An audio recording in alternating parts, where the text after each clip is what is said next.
ರಾಗಿ ರೊಟ್ಟಿ ಹೆಂಚು ಮೇಲೆ ಸುಲಭವಾಗಿ ರಾಗಿ ರೊಟ್ಟಿ ಯಾವ ಥರ ಬಳಿಯೋದು ಅನ್ನೋದನ್ನ ಈ ವಿಡಿಯೋದಲ್ಲಿ ತೋರಿಸ್ಕೊಡ್ತೀನಿ. ಕೊನೆ ತನಕ ವಿಡಿಯೋ ನೋಡಿ, ನಿಮಗೂ ಕೂಡ ಸುಲಭವಾಗಿ ರಾಗಿ ರೊಟ್ಟಿ ಹೆಂಚು ಮೇಲೆ ಯಾವ ಥರ ಮಾಡೋದು ಅನ್ನೋದನ್ನ ತೋರಿಸ್ಕೊಡ್ತೀನಿ.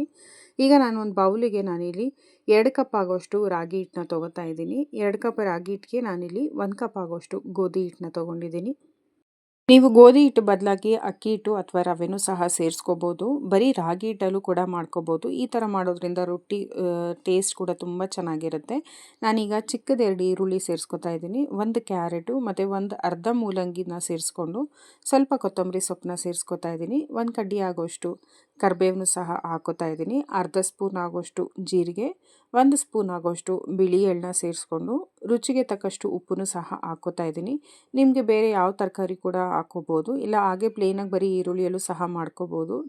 ಇದಿಷ್ಟು ಹಾಕ್ಕೊಂಡು ಚೆನ್ನಾಗಿ ಒಂದ್ಸತಿ ಡ್ರೈ ಮಿಕ್ಸ್ ಮಾಡ್ಕೋತಾ ಇದ್ದೀನಿ. ಯಾಕಂದರೆ ಮೂಲಂಗಿಯಲ್ಲಿ ಈರುಳ್ಳಿಯಲ್ಲಿ ನೀರಿನ ಅಂಶ ಇರೋದ್ರಿಂದ ಸ್ವಲ್ಪ ನೀರೆಲ್ಲ ಬಿಟ್ಕೊಳ್ಳುತ್ತೆ. ಹಾಗಾಗಿ ಫಸ್ಟ್ ಡ್ರೈ ಮಿಕ್ಸ್ ಮಾಡಿಕೊಂಡು ಸ್ವಲ್ಪನೇ ನೀರು ಹಾಕ್ಕೊಂಡು ಚೆನ್ನಾಗಿ ಕಲಿಸ್ಕೋಬೇಕಾಗತ್ತೆ. ಫಸ್ಟೇ ಜಾಸ್ತಿ ನೀರು ಹಾಕಿ ಮಿಕ್ಸ್ ಮಾಡ್ಕೋಬೇಡಿ, ಆಗ ರೊಟ್ಟಿ ಚೆನ್ನಾಗಿ ಬರಲ್ಲ.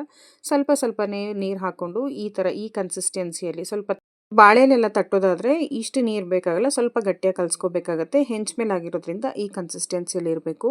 5 ನಿಮಿಷ ನೆನೆಯೋದಕ್ಕೆ ಬಿಟ್ಟು ಈಗ ಒಂದು ಹೆಂಚು ಇಟ್ಕೊಂಡಿದ್ದೀನಿ. ರೊಟ್ಟಿ ಮಾಡಬೇಕಾದ್ರೆ ಮುಖ್ಯವಾಗಿ ಹೆಂಚು ಚೆನ್ನಾಗಿ ಕಾದಿರಬೇಕು.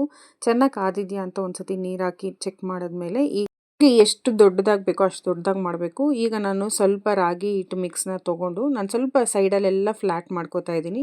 ಈ ಟೈಮಲ್ಲಿ ನೀವು ಲೋ ಫ್ಲೇಮಲ್ಲೇ ಇಟ್ಕೊಂಡು ಸೈಡಲ್ಲೆಲ್ಲ ಫ್ಲ್ಯಾಟ್ ಮಾಡ್ಕೊಳ್ಳಿ.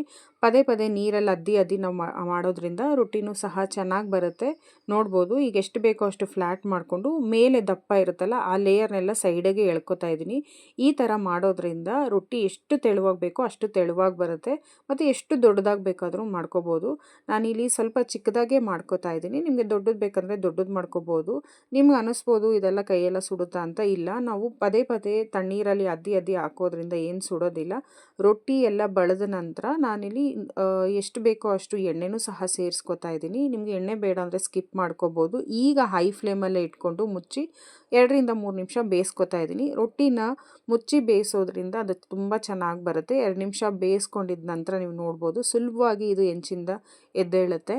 ಈ ಕಾರಣಕ್ಕೆ ಹೆಂಚು ಚೆನ್ನಾಗಿ ಕಾದಿರಬೇಕು ಅಂತ ಹೇಳೋದು. ಹೆಂಚು ಚೆನ್ನಾಗಿ ಕಾದಿಲ್ಲ ಅಂತಂದರೆ ರೊಟ್ಟಿ ಮೇಲೆ ಏಳಲ್ಲ. ಹಾಗಾಗಿ ಚೆನ್ನಾಗಿ ಹೆಂಚೆಲ್ಲ ಕಾದ ನಂತರ 2 ಕಡೆ ನಾನಿಲ್ಲಿ ಬೇಯಿಸ್ಕೊತಾ ಇದ್ದೀನಿ. ಬೇಕು ಅಂತಂದರೆ ನೀವು ತುಪ್ಪನೂ ಸಹ ಸೇರಿಸ್ಕೊಂಡು ಹಾಕ್ಕೋಬೋದು. ರೊಟ್ಟಿಗೆ ನೀವು ಮುಂಚೆನೇ ಬೇಕಾದರೆ ಹಸಿಮೆಣಸನ್ನು ಸಹ ಸೇರಿಸ್ಕೊಂಡು ಮಾಡ್ಕೋಬೋದು. ಆಗ ಚಟ್ನಿ ಅಥವಾ ಪಲ್ಯದ ಅವಶ್ಯಕತೆ ಇರಲ್ಲ. ಮಕ್ಕಳು ತಿನ್ನೋದ್ರಿಂದ ನಾನು ಹಸಿಮೆಣಸನ್ನು ಸ್ಕಿಪ್ ಮಾಡ್ಬೋದು. ನಾನು ಇನ್ನೊಂದು ರೊಟ್ಟಿನೂ ಸಹ ಮಾಡಿ ತೋರಿಸ್ತಾ ಇದ್ದೀನಿ. ಇದೇ ಥರ ಎಲ್ಲ ಫ್ಲ್ಯಾಟ್ ಮಾಡಿಕೊಂಡು ಸೈಡಿಂದ ಎಲ್ಲ ಎಕ್ಸ್ಟ್ರಾಸ್ ಎಲ್ಲ ತೆಗೆದ್ರೆ ಎಷ್ಟು ತೆಳುವಾಗಬೇಕೋ ಅಷ್ಟು ತೆಳುವಾಗಿ ಸುಲಭವಾಗಿ ರೊಟ್ಟಿ ಮಾಡ್ಕೋಬೋದು.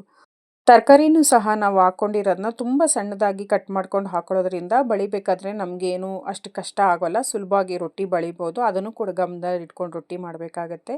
ಹೋಪ್ ಈ ವಿಡಿಯೋ ಇಷ್ಟ ಆಗಿದೆ ಅಂತ ಭಾವಿಸ್ತೀನಿ. ಇಷ್ಟ ಆದರೆ ದಯವಿಟ್ಟು ಒಂದು ಲೈಕ್ ಮಾಡಿ.